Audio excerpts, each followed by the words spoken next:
بسم الله والصلاة والسلام على رسول الله صلى الله عليه وسلم. kusoo dhawaada beeraha TV si aad uga bogataan barashada cilmiga beeraha. Mar kale waxaanu ka hadli doonaa maanta qaybta dripka meesha oo u ah salka. Marka dripka asalkiisa waxa weeye waa tubadan oo tuba lateral ka laxnaan, tubadaas oo tuba lateral ka laxnaan waa dhulka ka baxayso tubadaas. Marka sida daraadeed marka tubadan maxay u baahan tahay si ay u ilaaliso macnaha meesha yarta oo biyo ka difqayaan ama meesha yarta oo biyo ka imaanayaan oo geedka salkiisa ay uga difqayso, macnaha ilaaga yar ee biyo ka difqayaan ee geedka salkiisa oo geedku ku nool yahay. Si ay marka geedkaas meeshaas u badbaado waxaan u baahanaa inaan sameeyno kow waxaan u baahanaa inaan filter sameeyno. Kan waa filterkii weeye.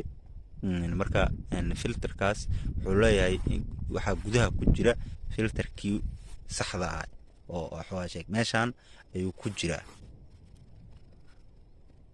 marka geed maxuu filterkan sameeynaya? wuxuu sameeynaya biyaha iyo wuxuu ka reebayaa qashinka. inta la furayaa filterkii inta ugu tagaysaa.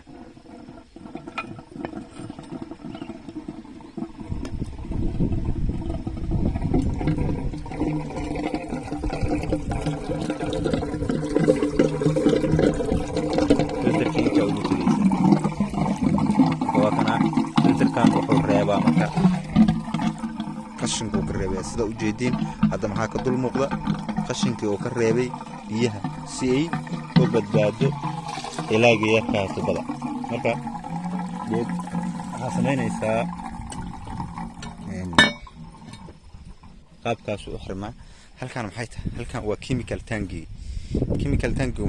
wuxuu qabtaa waa meesha loogu qaso maadaama waxaan lagu siiyo waxa loo isticmaalaa drip irrigation ka fertigation. mararka qaar salka geedka loogu shubana way jirtaa ama dhulka la siiyo, laakiin inta ugu badan waxa loo isticmaalaa NPK-da la siiyo geedaha lagu abuuro. drip irrigation ka waxa la marsiiyaa inta la marsiiyaa. marka chemical tangigan waxa ku qasaysaa fertilizer-kii ama nafaqadii ayaad ku qasaysaa. marka ku qastid ka bacdi intuu marayaa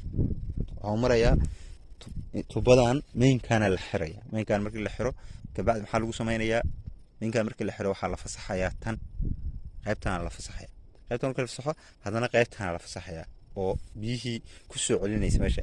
marka wax walba oo aadaya kii shayga qaybtaas lateralka aadaya waa inay maraan filterka haddaysan marinin waxaa meesha ka baxaysa in ilahaas oo biyaha siinaya geedka inay kaa xirmaan.